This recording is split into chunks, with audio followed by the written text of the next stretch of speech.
இன்றைக்கி நம்ம பார்க்க போகிறது காலிஃப்ளவர், உருளைக்கிழங்கு, பட்டாணி, மிளகு பெப்பர் ஃப்ரை மாதிரி பண்ண போகிறேன். இப்போ இதை காலிஃப்ளவரை குட்டி குட்டியாக கட் பண்ணியாச்சு. இப்போ தண்ணியில் கொஞ்சம் மஞ்சத்தூள் கொஞ்சம் போட்டுட்டு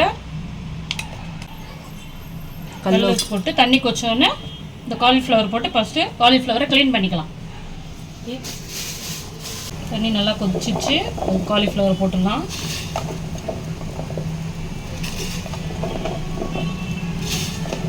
இதில் இருக்க குட்டி குட்டி பூச்சிலாம் நம்மளுக்கு தெரியாத பூச்சிலாம் இந்த சுடு தண்ணியில் வரும். அதனால் தண்ணியில் போட்டாச்சு. தண்ணியில் போட்டு இது ஒரு பக்கம் இருக்கட்டும். அப்படி சொல்லிட்டு புதிய விட்டுருவேன் நான். தண்ணியெல்லாம் கொதிச்சிட்டோம்.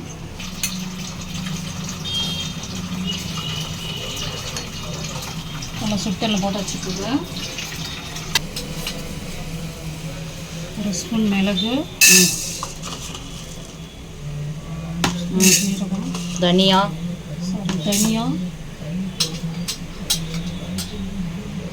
சீரகம், சோம்பு எல்லாத்தையும் வந்து சும்மா வெறும் கடாயில் ட்ரை ரோஸ்ட் பண்ணி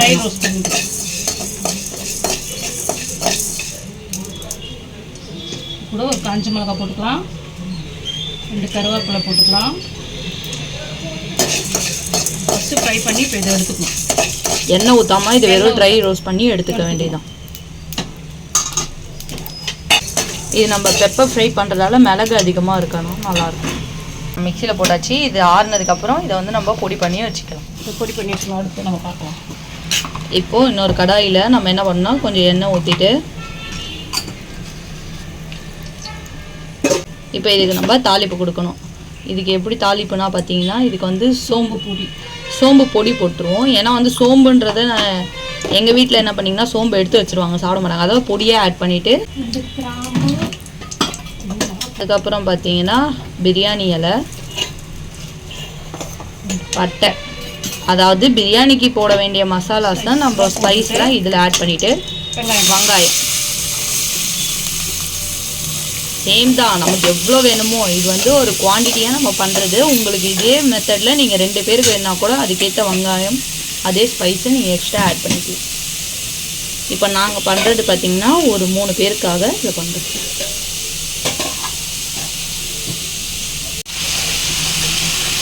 ஃப்ளேவருக்கு கருவேப்பிலை ஆட். வெங்காயம் நல்லா வதங்கினதுக்கப்புறம் அது ஒரு ப்ரௌனிஷ் கலரில் மாறினதுக்கப்புறம் நம்ம அடுத்து பார்த்திங்கன்னா தக்காளி போட்டுடலாம். அடுத்து நம்ம தக்காளி போட்டுக்கலாம். இப்போ இது வதங்கினதுக்கப்புறம் நம்ம இஞ்சி பூண்டு பேஸ்ட் போட்டுக்கலாம். இப்போ நல்லா வதங்க கொஞ்சம் சால்ட் போட்டுக்கலாம்.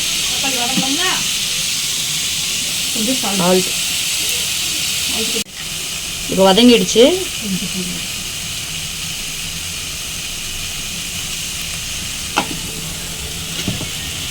தேவையான அளவு இஞ்சி பூண்டு போட்டாச்சு. இப்போ இஞ்சி பூண்டு போட்டு நல்லா வதக்கியாச்சு. இப்போ வதங்கினதுக்கப்புறம் நம்ம இந்த இஞ்சி பூண்டு வாசனை போனதுக்கப்புறம் நம்ம ஸ்பைசஸ் எல்லாம் போடணும். இப்போ மிளகாத்தூள் போட்டேன். இப்போ கொஞ்சம் மஞ்சத்தூள் போட்டுக்கலாம். மிளகு தூளெல்லாம் கொஞ்சம் பார்த்து போட்டுக்கலாம். 2 ஸ்பூனு. அதுக்கப்புறம் 1 ஸ்பூன் கரம் மசாலா. அவ்வளோதான்.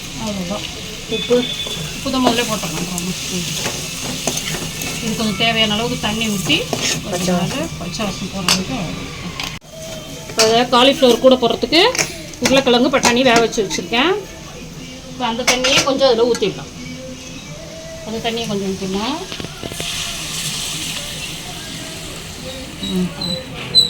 இது ஒரு பச்சை வாசனை போய் கொஞ்சம் நேரம் கொதிக்கணும். இதை நம்ம மூடி வச்சிருக்கோம். இது கொஞ்சம் நேரம் கொதிக்கிட்டோம். அதுக்குள்ளே காலிஃப்ளவரை வந்துடும், உருளைக்கிழங்கு எல்லாத்தையும் போட்டுலாம். இப்போ கிரேவி நல்லா ஆயிடுச்சு.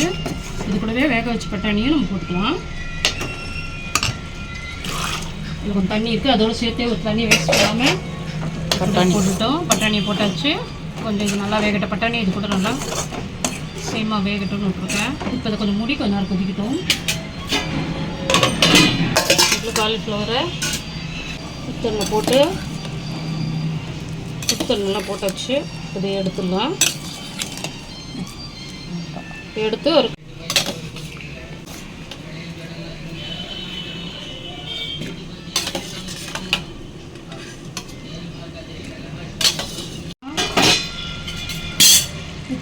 க்ளீன் பண்ண காலிஃப்ளவரை போடலாம். இது ஒரு கலர் கழுவிட்டு கொஞ்ச நேரம்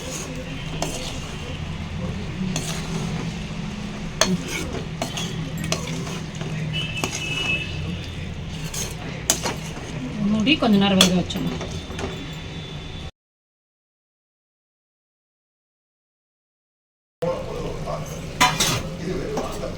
காலிஃப்ளவர்லாம் இப்போ நல்லா வெந்துடுச்சு.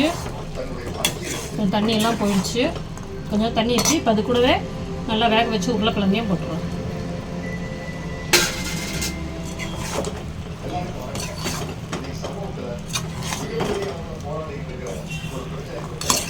வேலை உருளைக்கிழங்கையும் பட்டாணியும் நான் தனியாக வேக வச்சுட்டேன். உருளைக்கிழங்கு நல்லா வெந்துடுச்சு. அதனால் இப்போ லாஸ்ட்டில் போடுறேன்.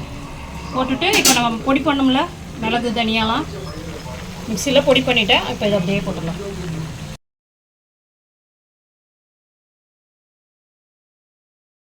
போட்டு அவ்வளோதான்.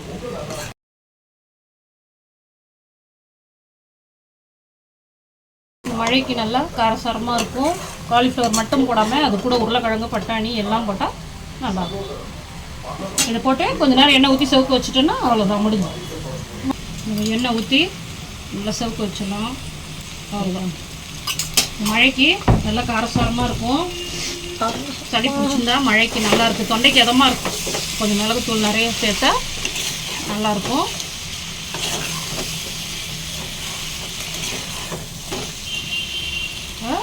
ஒரு பீஸ் பாருங்கள், ஒவ்வொருத்தருக்கும் ஒரு பீஸ். ஒரு காலிஃப்ளவர், உருளைக்கிழங்கு, பட்டாணி, அவ்வளோதான் ரெடி ஆகிடுது. கொஞ்சம் நேரம் அப்படியே எண்ணெய் ஊற்றிருக்கோம்ல, கொஞ்சம் நேரம் இருக்கட்டும்.